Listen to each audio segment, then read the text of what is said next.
Bonjour, chers téléspectateurs.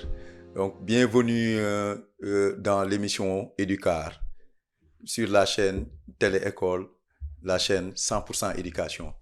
Aujourd'hui, donc, nous avons l'honneur et le plaisir d'accueillir sur ce plateau un éminent professeur. Donc, je veux parler de M. Omar Seck, qui va nous parler surtout du management de la créativité. Bonjour, M. Seck. Bonjour, M.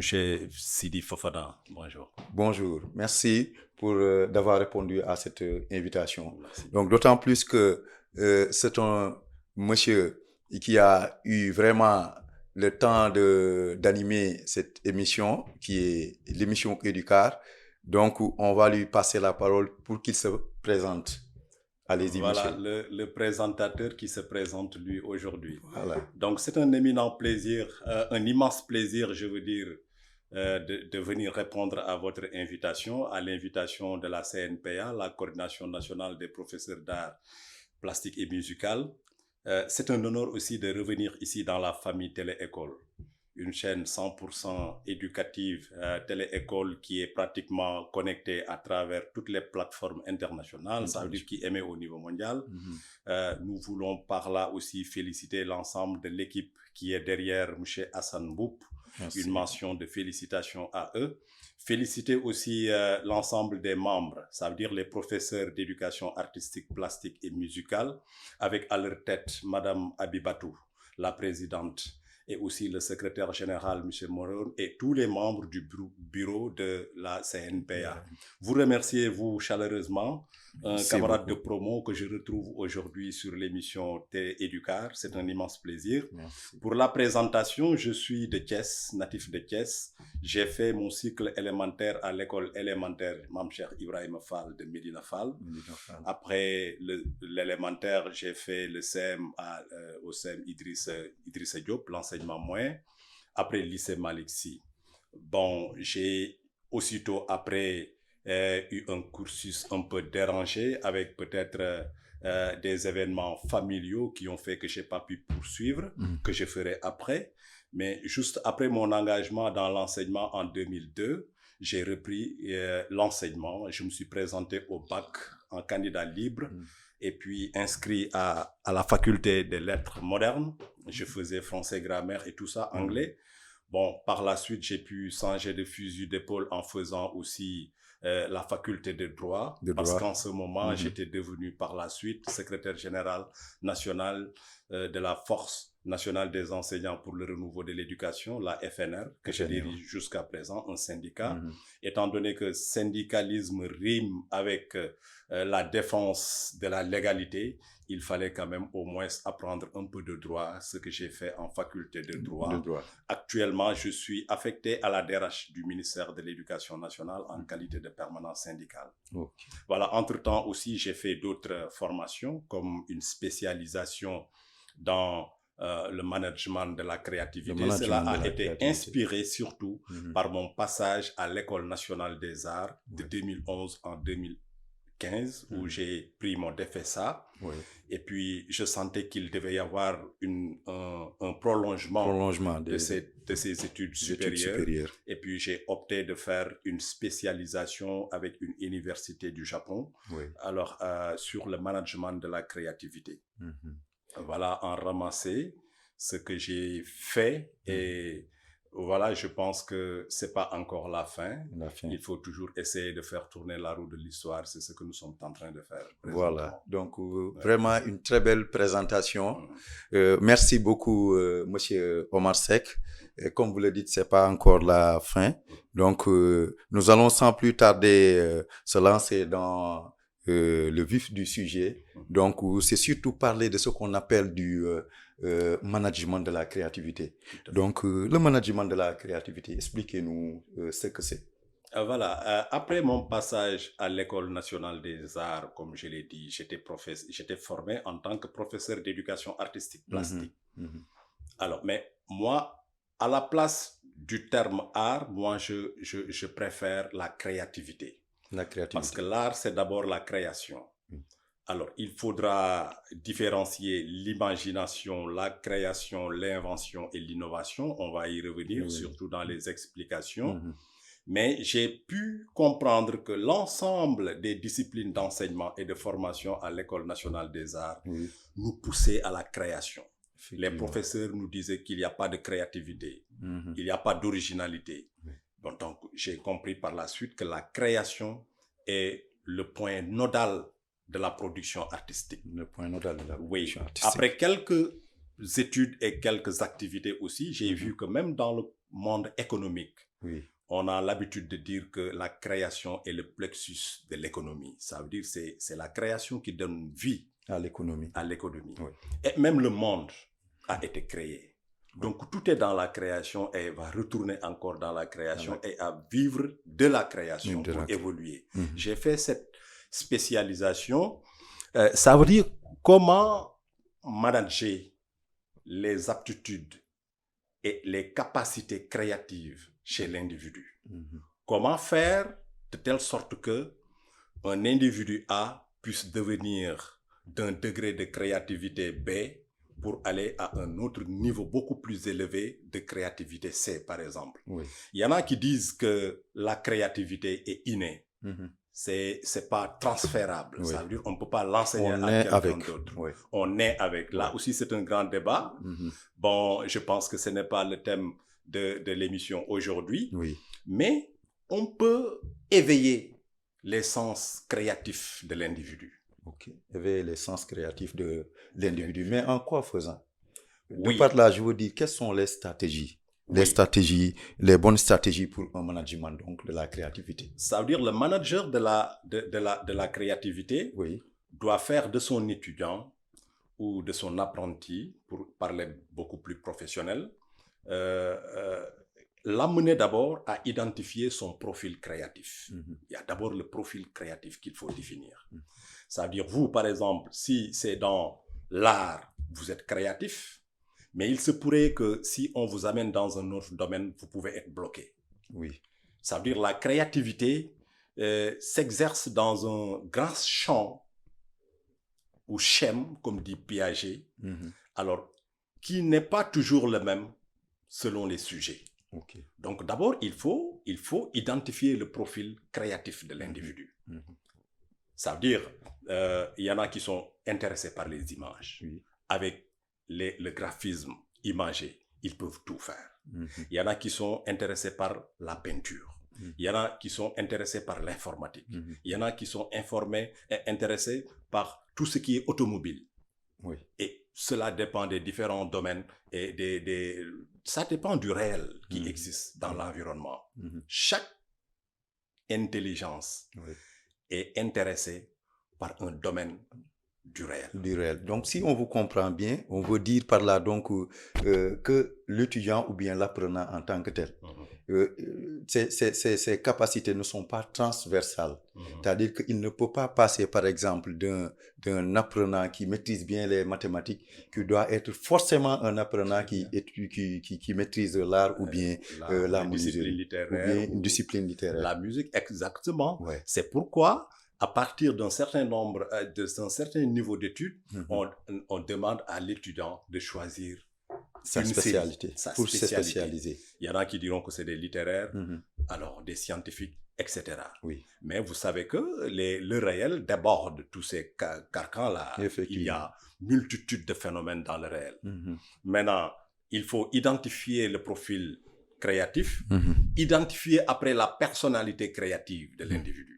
Le profil donc et la personnalité. Il y a le profil et la personnalité. La personnalité est beaucoup plus liée à l'environnement. Il y en a qui s'éclorent et qui se réalisent et qui créent dans l'ambiance. Quand c'est folklorique et que ça rythme, alors ils peuvent produire n'importe quoi. Le danseur sur scène, par exemple. Parce que il y avait tous les ingrédients. Alors, il y en a qui sont beaucoup plus créatifs quand c'est calme. Quand c'est calme. C'est pourquoi, même dans l'ambiance, ils essaient de se forger cette personnalité-là. vous verrez des gens qui, au milieu de l'ambiance, ils sont là, calfeutrés, Oui. et ils sont sereins. Même dans l'univers dans lequel nous évoluons, Oui. Si nous revenons toujours au niveau de l'éducation, donc nous avons des apprenants, des enfants qui sont là. Et je pense qu'il y a multi-raisons qui vraiment qui vont aller dans le sens de justifier ce que vous dites. Par exemple, on peut avoir un élève dans une salle de classe, qu'il y ait des élèves, mais des élèves qui sont peu productifs. Quand le travail est demandé par l'enseignant, mais quand il s'agit maintenant d'un travail qui est libre ou bien qui est fait hors des quatre murs, l'enfant s'exprime beaucoup plus. Tout à fait. Il est beaucoup plus à l'aise. Très bien. C'est vrai. Et c'est pourquoi on parle de pédagogie différenciée. La pédagogie différenciée. Pédagogie intramuros et pédagogie extramuros. Oui. Il y a des gens, leur esprit, il ne faut pas les enfermer dans quatre murs. Il faut laisser l'enfant dans la nature, comme disait Rousseau avec l'Émile. Alors, donc, c'est ça qu'on appelle la personnalité créative. Qui bonne condition, à bon environnement, nga mana créer. Donc, ici, c'est l'environnement. Et pour le profil, c'est le domaine. Ce qui nous intéresse. On avait un ami. Alors, la première édition Coupe du Monde qui a eu lieu. Alors, vous lui demandez ça. Alors, il vous donne la date, les équipes qui ont été là-bas et tout ça. Donc, il s'intéresse à ça. Il l'a mémorisé. Il a mémorisé tout ça. Et effectivement, la mémoire, elle est sélective. Elle ne retient que ce qui l'intéresse. Et chacun s'intéresse à quelque chose. Donc, le profil créatif, une fois identifié, il faut identifier la personnalité créative. Oui. Donc, identifier le profil créatif et identifier en même temps la personnalité ou bien la personne qui doit être créative pour produire, n'est-ce pas? Toujours dans le management. Donc, aujourd'hui, l'intelligence artificielle dont on parle, donc on peut vraiment en discuter. Quelle doit être la place de cette intelligence artificielle? D'autant plus qu'elle s'immisce partout et change les paradigmes. On l'a vu. Quelle est donc la place de cette intelligence artificielle au sein donc du management de la créativité? Très bien. Au sein du management de la créativité, il faut comprendre qu'il y a d'autres domaines. J'ai dit le profil, la personnalité. Et si vous identifiez le profil et la personnalité, cela vous donne possibilité de proposer au sujet la méthode qu'il va devoir utiliser pour devenir créatif. Parce qu'il y a différentes méthodes, on va y revenir. Okay. Alors maintenant, l'ancrage qu'il y a entre le management de la créativité et l'intelligence artificielle, bon, il y en a de tous les angles. Parce que quand on parle d'intelligence, d'imagination, alors c'est la création. Parce que le maître mot de la création, c'est l'imagination. L'imagination. Et l'imagination dépend de l'intellect. De l'intellect. Ça veut dire l'esprit, le cerveau. Oui. Avec ces neurones, on parlera de neurologie et tout ça. Donc, il y a forcément des liens. Mais l'intelligence artificielle, moi, je ne suis pas d'accord avec l'épithète artificielle. Il n'y a aucune intelligence artificielle. On peut dire intelligence virtuelle ou informatique ou n'importe quelle qui, mais l'intelligence ne peut pas être artificielle. Artificiel, c'est quelque chose qui est ex nihilo, qui sort du rien comme ça, qui n'a pas de sujet, qui n'a pas de créateur, qui n'a pas d'auteur. Alors, on ne sait pas, c'est artificiel et c'est presque quelque chose qui... comment dirais-je, immuable. Bon, quand on dit que c'est artificiel, ça ne tient pas carrément. C'est sous cet angle-là que je dis que l'intelligence peut être émotionnelle, peut être virtuelle, mais aller jusqu'à dire l'intelligence artificielle, bon, c'est par rapport aux différents types d'intelligence qui existent, intelligence artificielle. Et vous allez comprendre ce que je vais dire tout à l'heure. Il y a 3 types d'intelligence artificielle. Il y a l'intelligence artificielle étroite, qui est étroite. Et nous en sommes jusqu'à présent à ce niveau d'intelligence artificielle là. Mhm. Et il y a la deuxième, du moins, intelligence artificielle, c'est l'intelligence artificielle générale. Mhm. C'est le deuxième niveau. On n'est pas encore arrivé à l'intelligence artificielle générale. Mhm. Et le troisième type d'intelligence artificielle, il y a le super intelligence artificielle. Super intelligence artificielle. Ça échappe même la portée de l'individu. Mhm. Alors, et il y a deux débats qui se posent actuellement dans le monde de ces IA. On dit, faut-il avancer ou s'arrêter? Okay. Pourquoi s'arrêter? Parce que au rythme que nous fonctionnons comme ça, nous risquons alors d'enlever l'implication de l'humain dans ce qui se passe dans ce monde. Processus de la créativité. Processus de la créativité. Donc, c'est soit avancer ou bien arrêter le processus de la créativité. Voilà. Mais toujours en visant la mainmise de la production humaine. L'activité anthropique doit être présente à tout point de vue. Très bien. Ou bien à toute échelle de la chaîne de production. De la chaîne de production. Et si on va plus loin, jusqu'à la super intelligence artificielle, nous risquons que cette créativité-là échappe à l'individu. Ça va être des robots intelligents qui feront tout ce que l'homme est censé faire sur Terre. Et il y a certaines réalisations, ça ne doit pas exister. Parce que cela va dénaturer, va altérer la sacralité de l'être humain. De la production humaine aussi. Il y a ce qu'on appelle la bioéthique. La bioéthique, c'est l'identité. C'est la bioéthique. Oui. Ça veut dire tout ce qui est en rapport avec l'individu, l'homme, le bio, doit avoir une éthique quand même.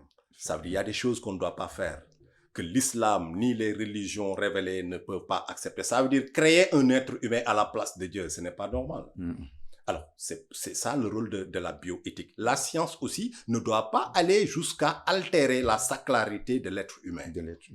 Donc, si on passe l'intelligence artificielle étroite, que l'on accède à l'intelligence artificielle générale, qu'on dépasse jusqu'à super intelligence artificielle, finalement, tout va nous échapper. Et on risque de vivre dans un monde dystopique, on dit. Ça veut dire un monde où c'est les robots qui vont faire tout. Et il y aura une grave crise d'emploi. Ça veut dire dans les banques, on n'aura pas plus de caissiers, ni de caissières. Dans certains établissements aussi, beaucoup de tâches pratiques, des robots ou des machines ou des logiciels vont faire ça à la place de l'individu. Donc c'est pourquoi les gens se posent la question s'il faut avancer dans la création intelligence artificielle, il y a où s'arrêter à l'intelligence artificielle étroite, tout simplement. Parce que l'intelligence artificielle étroite, c'est juste que là, on crée des logiciels, on crée des applications, on crée des programmes, on fait des programmations en algorithme qui permet d'effectuer certaines tâches à la place de l'individu. Et si cela est poussé à bout, l'individu sera remplacé par des machines et des robots. Voilà. Maintenant, le lien, c'est que moi, j'aimerais proposer, au lieu le lien avec l'intelligence artificielle, quels sont les ancrages du management de la créativité avec le curriculum d'enseignement? Vraiment. Nous allons en venir d'ailleurs, c'est l'objet de de la question suivante. C'est quoi? C'est-à-dire, nous avons le management de la créativité. Et nous avons toujours nos curricula qui sont là. Donc, quel est donc ce lien-là, comme vous venez de le dire? Quel est ce lien qui existe entre le management de la créativité et l'enseignement-apprentissage concernant les programmes qui sont en vigueur? J'avoue que des contacts ont été noués avec les autorités académiques et étatiques pour permettre que dans les centres de formation initiale, qu'on puisse présenter le module. Dans les centres de formation. Oui, comme on l'a fait avec la cellule pédagogique des professeurs d'éducation artistique. On l'a fait, CNPAM, et ils avaient vraiment beaucoup apprécié. Alors, on est passé du PPO, la pédagogie avant PPO, il y avait la pédagogie des contenus. Pédagogie des contenus, pédagogie des objectifs. Actuellement, nous sommes à la pédagogie l'approche par les compétences. L'approche par les compétences. Voilà. On a dit que la tête bien pleine, une tête bien faite vaut mieux qu'une tête bien pleine. Tu peux réciter des axiomes, des règles mathématiques et tout ça, mais à l'épreuve de la pratique, vous ne pouvez rien faire. Oui. Il ne s'agit pas de parqueriser. Il s'agit d'être pragmatique et efficace dans la créativité. Oui. Et créer quelque chose d'utile pour la société. C'est ça la finalité de l'école. Utile à l'environnement. Utile à l'environnement. Maintenant, quand on voit bien, approche par compétence, on amène maintenant l'enfant à avoir des compétences, en passant par des paliers de compétences. Oui. Et l'ensemble de ces paliers de compétences intégrés, c'est pourquoi on parle de la pédagogie d'intégration. C'est-à-dire les paliers doivent être intégrés pour qu'il y ait une compétence. La compétence de conduire une voiture intègre des paliers de compétences. Ça veut dire tenir le guidon, des notions de base. Voilà, manipuler les pédales, etc. Et le tout donne la compétence de conduire un véhicule. Très bien. C'est bon d'avoir des compétences. Mais l'ensemble de ces compétences vont nous servir à quoi? À la création. L'utilité. Parce que l'utilité, il faut être compétent de ceci ou de cela pour puis après créer quelque chose qui va servir à l'être humain. Je donne un exemple. Quand tu dis faites une phrase avec le mot visiter. Quand un élève se lève, et généralement c'est comme ça dans nos classes. On donne une instruction. C'est généralement comme ça dans nos... Le premier élève qui se lève et dit papa et moi nous avons visité le monument de la Renaissance. Le deuxième élève va vous dire mon oncle et moi on a visité la place de l'Indépendance. L'autre va dire mon frère. C'est toujours dans le même champ. C'est un parent qui t'accompagne à visiter quelque chose. Donc ça a l'effet imitation. Oui. Effectivement, l'enfant imite par nature. Imite par nature, mais l'imitation, quelque part aussi, a des revers pédagogiques et qui est péjorative. Parce que quand l'imitation est plate et n'ajoute rien à l'exemple déjà qui est là, ça devient une imitation qui n'est pas utile. Effectivement. Et ça devient de la routine. Et dans la routine, on ne peut rien créer. Dans la routine, on ne crée rien. Il faut essayer de dépasser ce qui est déjà là. Apporter quelque chose de nouveau. Et on parlera de l'innovation. Ou bien créer quelque chose de nouveau. On parlera d'invention. Voilà. Alors maintenant, le curriculum que nous avons actuellement, ce n'est pas un curriculum créatif. Et ça, je l'ai dit à l'endroit des autorités académiques et des autorités étatiques. Nous n'avons pas un curriculum créatif. Et que le curriculum doit être créatif. Pour permettre aux produits de l'école d'être créatifs et d'être performants et compétents dans le monde de la production. Parce que l'économie aussi, c'est la production. Et c'est pourquoi les Chinois sont au top maintenant.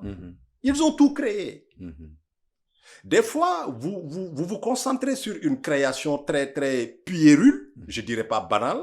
Par exemple, ces gadgets avec les enfants là. Tu te dis, mais le gars a eu quelle sorte d'inspiration pour penser créer ça? Et pourtant, ça, c'est utile. Et pourtant, ça, c'est pédagogiquement important. Donc, c'est le fait de susciter cette attitude chez nos enfants-là qui est important et qui va faire d'eux des créateurs et des inventeurs. Un peuple composé en majorité d'inventeurs et de créateurs sera un peuple développé parce que le développement est soutenu par l'économie et le plexus de l'économie, c'est la création. Si on ne crée pas, on ne bouge pas. Et les smartphones là que vous voyez, ça on l'a créé, mais ça a évolué dans le temps. Et pour chaque année, pour chaque 2 ans, iPhone ou Galaxy, il y a une nouvelle Galaxy ou ben iPhone Boubès, iPhone X ou je sais pas, une série de gadgets. 14 ou 15, je pense, c'est iPhone 15. Voilà, maintenant, donc, il faut non seulement créer, mais évoluer dans la création. Pour faire de l'innovation. Et tout cela démarre de l'imagination pour être créatif. Donc, c'est pourquoi nous invitons aussi, parce que le curriculum de l'éducation de base a des disciplines artistiques, il l'appelle. Moi, je préfère discipline créative. Même en France, c'est des disciplines créatives. Vu qu'on parle d'ailleurs des disciplines artistiques, De ce point de vue-là, et si on observe bien ce que nous avons comme enseignement, l'éducation de base, c'est avec des matières que nous avons. Nous avons le français, nous avons l'anglais, nous avons aussi les mathématiques qui sont là. Nous avons en plus de cela l'éducation artistique ou bien les disciplines artistiques. Mais est-ce que ce management-là de la créativité peut être inséré à tous les niveaux, à tous les niveaux autant pour moi de la chaîne éducative? Bien sûr. Ce qui est valable au niveau des disciplines artistiques, est-ce que c'est valable pour les mathématiques ou bien pour le français et l'anglais? Bien sûr, parce que partout, il s'agira de faire une production originale. Même si on est dans la littérature, quand vous voulez écrire un livre, ça ne doit pas être du copier-coller. Mais un livre où quand je lis, je sens du Victor Hugo ou bien je sens du Ousmane Sembène. Tu dois écrire en tant que Sidi Fafana vous. Ça veut dire que cela vous nécessite une certaine originalité. Ça veut dire que ton style de création soit pointu, que ça soit original. Alors, maintenant, même dans les mathématiques, on peut parler de création. Parce que 1 plus 1 égale 2, c'est un principe, on ne l'a pas créé, certainement.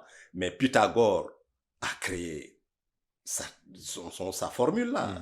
Alors, il y a aussi d'autres théorèmes qui ont été créés par d'autres mathématiciens. Donc, la création peut être matérielle ou immatérielle. Imagé. Ça peut être aussi imagé. Très bien. Alors, donc, c'est transversal. Maintenant, c'est développer chez l'individu des aptitudes, développer chez l'individu d'abord un profil créatif et une personnalité créative et lui donner une méthode de création. On le fait dans les différentes disciplines. Au finish, les élèves vont acquérir des compétences et des compétences dotées, n'est-ce pas, de pragmatisme créatif. Alors là, je dis que ils ont créé des disciplines artistiques. Moi, je préfère des disciplines créatives. Alors, il y a l'art scénique, l'art plastique et l'art musical. Mais tout le monde sait aujourd'hui, peut-être qu'on va revenir sur ce débat-là, que ces disciplines-là sont traitées en parents pauvres.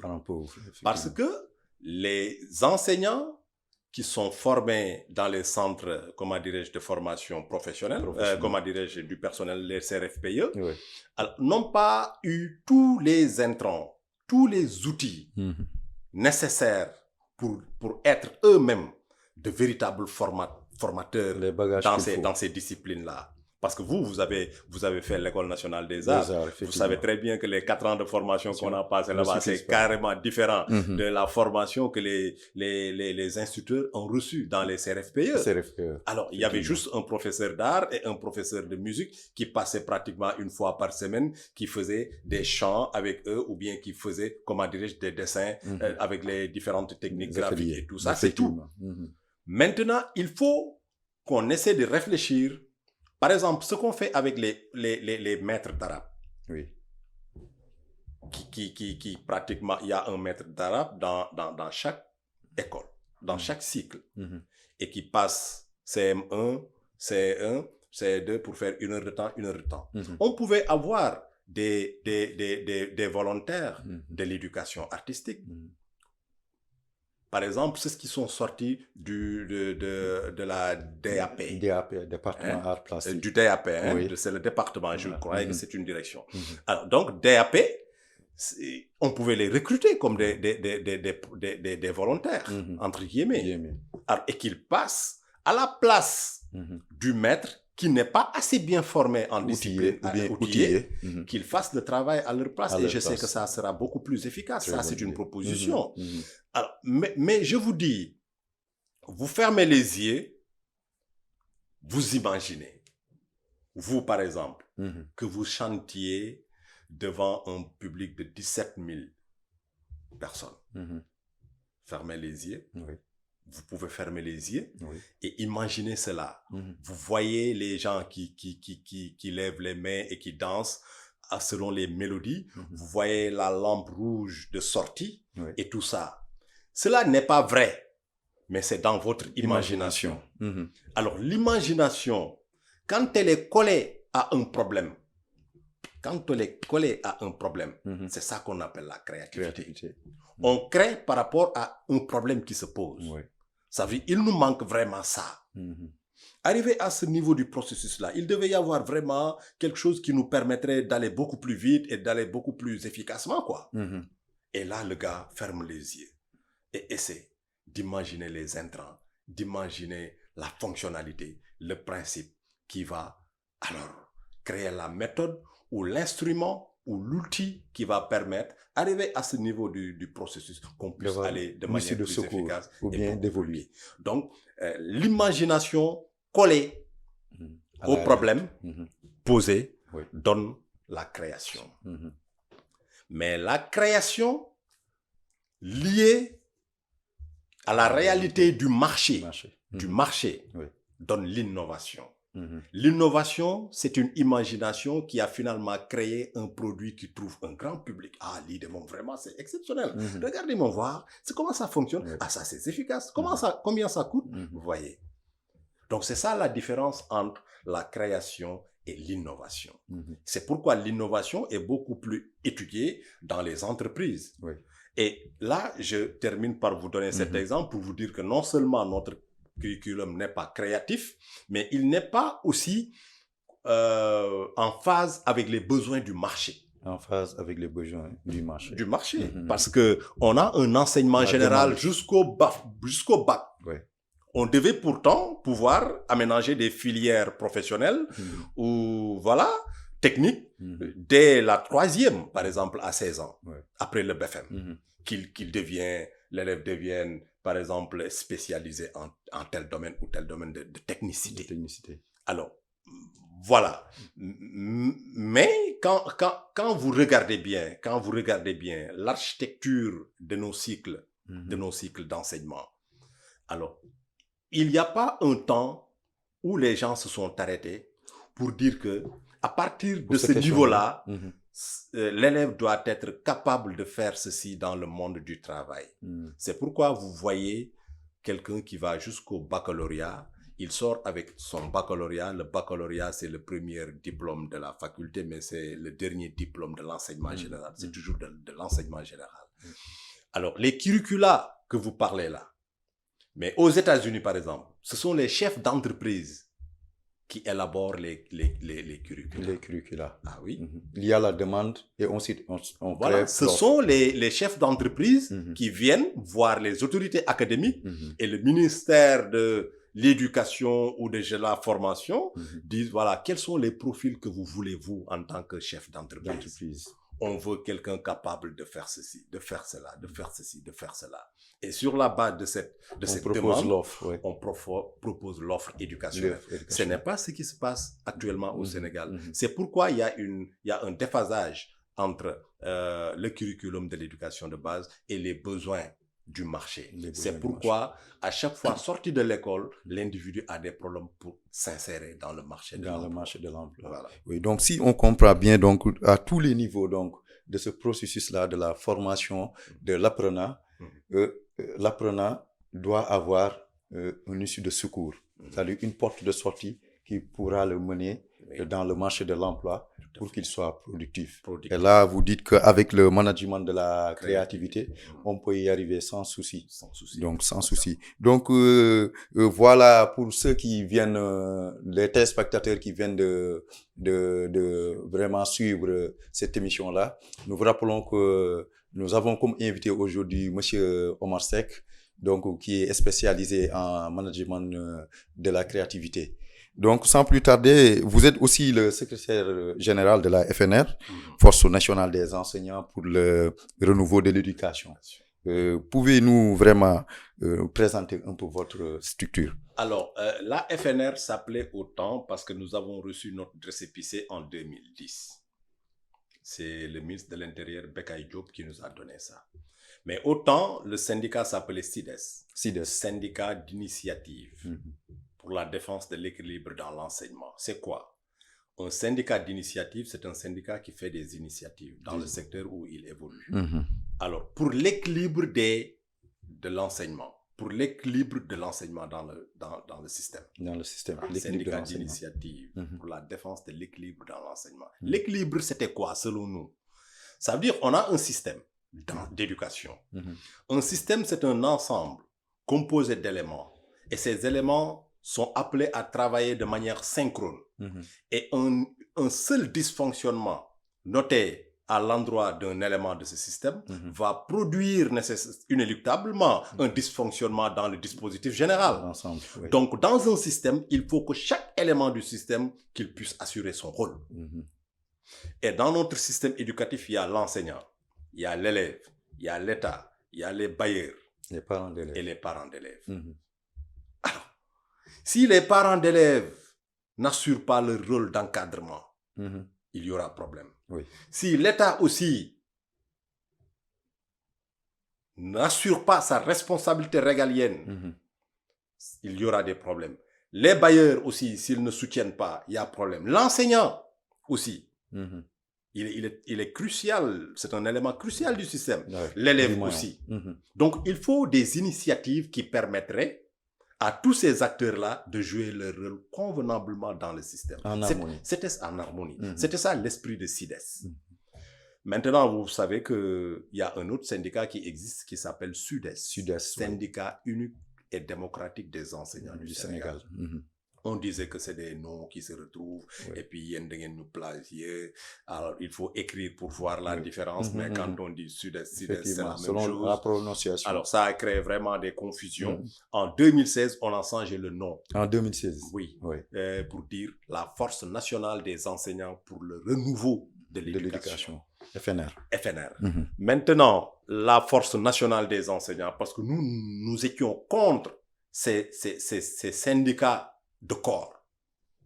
Ça veut dire un syndicat d'instituteurs seulement. Ça veut dire dans ce système-là, ce n'est que les instituteurs de particulariser. qui t'intéressent. Voilà. Ou bien seulement les professeurs qui t'intéressent. Ou bien seulement les... etc. Celui qui installe un syndicat de corps commence d'abord la division. Sous division américaine, c'est lui qui crée un syndicat de corps. Alors donc, nous, toujours dans notre philosophie et dans notre doctrine syndicale, il faut une unité dans le système. C'est pourquoi syndicat d'initiative pour la défense de l'équilibre dans l'enseignement au Sénégal, c'est pas pour un seul corps, c'est pour tout le système.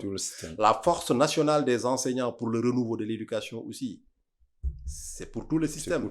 Et à chaque fois, dans chaque nom, il y a une ambition et un objectif visé. Avec SYDES, c'était l'équilibre du système que j'ai expliqué tout à l'heure. Avec Force nationale des enseignants pour le renouveau de l'éducation, ça, on va s'arrêter. C'est le renouveau de l'éducation.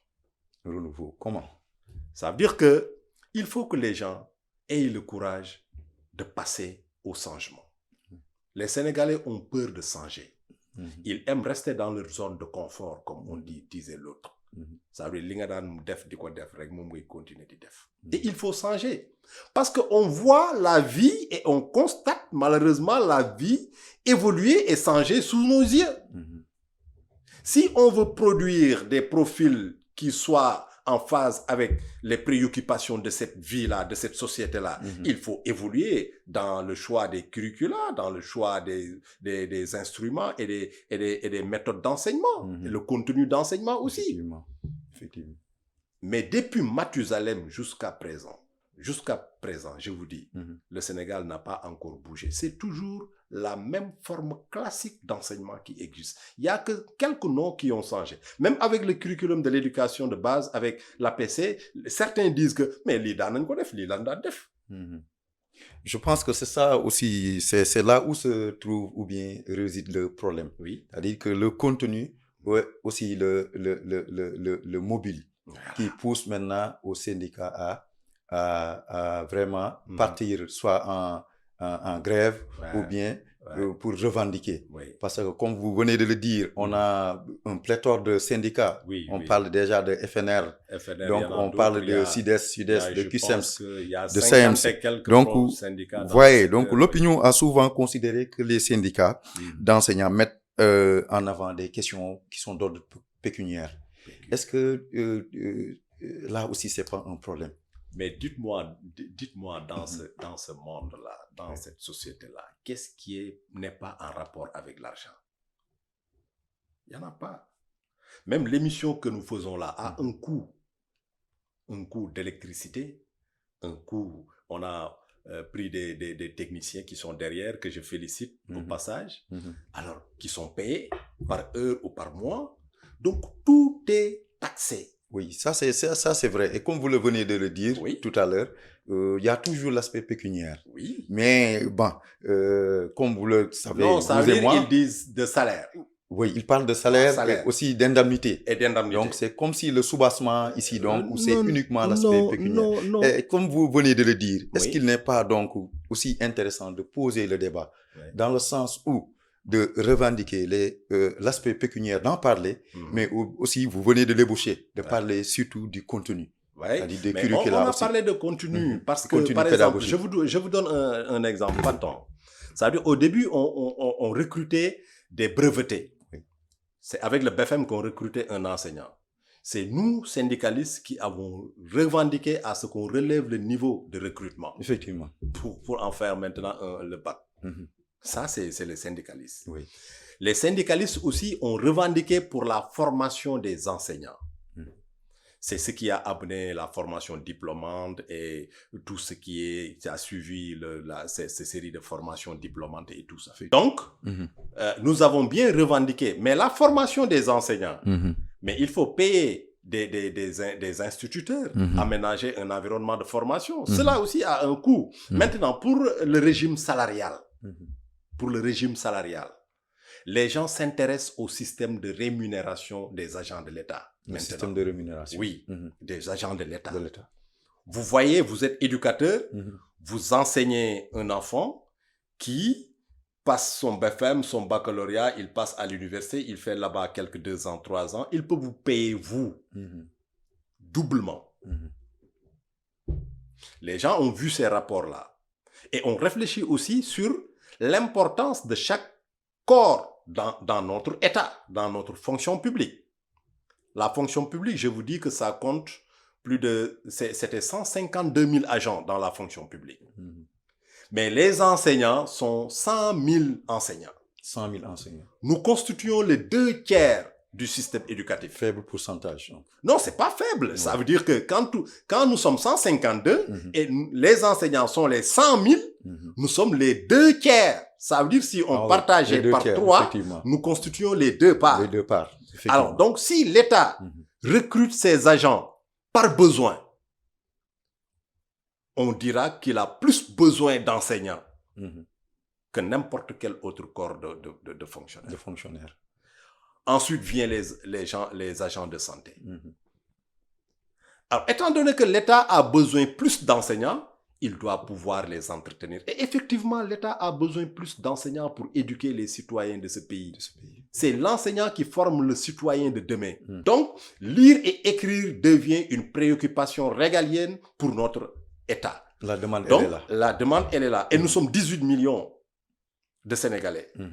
Et il y a un taux d'analphabétisme très faible qu'il faut relever. Donc, il faut recruter des enseignants. Comme que nous avons un projet bobu, on doit pouvoir être mieux payé.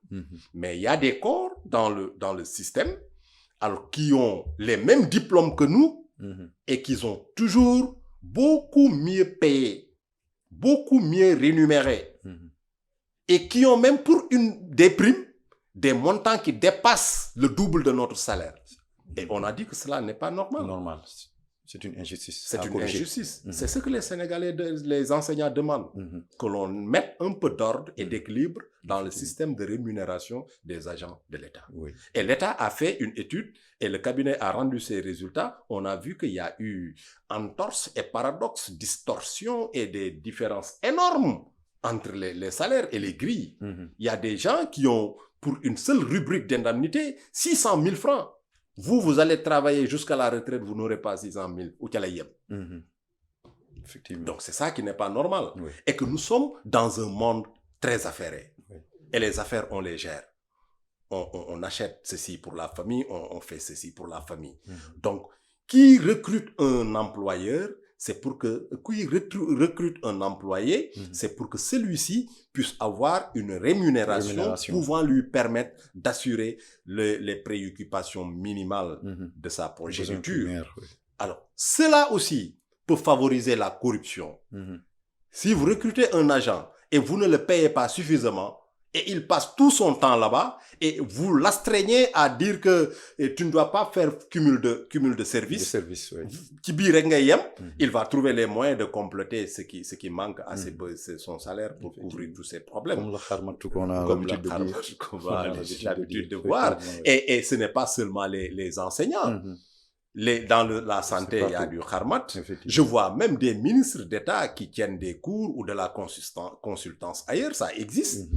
Moi, ma foi, ces employés de la fonction publique qui ne demandent pas un mieux-être salarial, ce sont ces agents de la fonction publique pour qui on a aménagé des boulevards de primes. Et que maintenant, vraiment, ils sont bien. C'est pourquoi ils ne revendiquent pas. Mais dans ce monde-ci affairé, chacun aspire à l'avancement. Quand on avance en grade, quand on avance en notoriété, quand on avance en termes d'utilité dans la République, nous devons aussi avoir le même mérite sur le traitement salarial. Et c'est ce qui n'existe pas ici au Sénégal. C'est pourquoi les gens vont toujours se battre, mais il faut s'arrêter un instant et rétablir l'équilibre. Rétablir l'équilibre. Merci beaucoup, M. Omar Seck. Et maintenant, rebondir un peu. Dans tout ce problème, maintenant, quelle est la place qu'occupent les professeurs d'éducation artistique, plastique? Si vous le savez bien, donc c'est des disciplines qui sont traitées en parents pauvres. Oui. Donc, quelles sont donc les solutions que vous voulez apporter? Les solutions, c'est les solutions que vont devoir proposer les syndicalistes. Les syndicalistes. Parce que ce sont les syndicalistes qui ont vocation à lutter contre toutes ces exactions.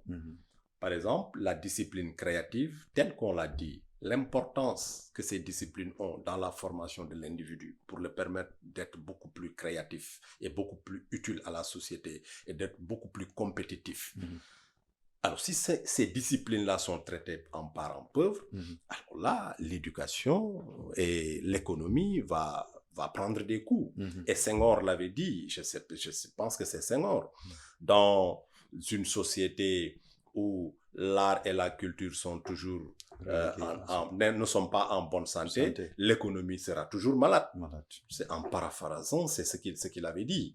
Alors donc, pourquoi l'art et la culture est toujours un binôme qu'on exprime? Ça veut dire qu'on ne peut pas créer hors identité. On ne peut créer que dans ses identités.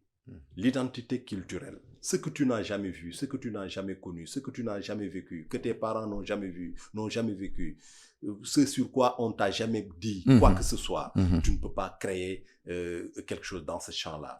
Donc l'art et la culture sont à revaloriser dans notre système d'enseignement.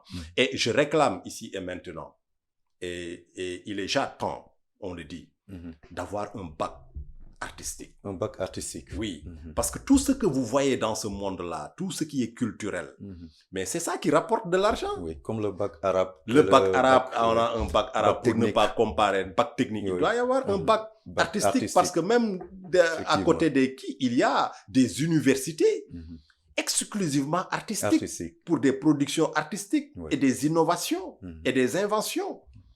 Alors pourquoi pas un bac artistique? Pour qu'au niveau de la, comment dirais-je, terminale, que l'élève puisse faire une option de devenir un professeur d'art, d'histoire d'art, de n'importe quoi sur l'art, pour pousser la réflexion et faire tourner la roue de l'histoire, comme on dit. Mais on s'en arrête juste au baccalauréat.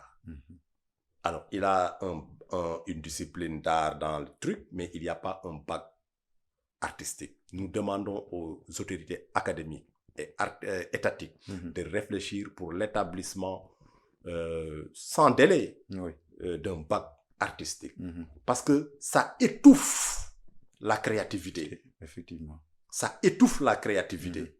Parce qu'au-delà du niveau baccalauréat, on doit encore aller beaucoup plus loin dans la créativité. Donc, il y a urgence de mettre en pratique les projets de la création de l'ENAMC Oui. de la construction donc de l'École nationale des arts et des métiers de la culture, donc oui. sans délai.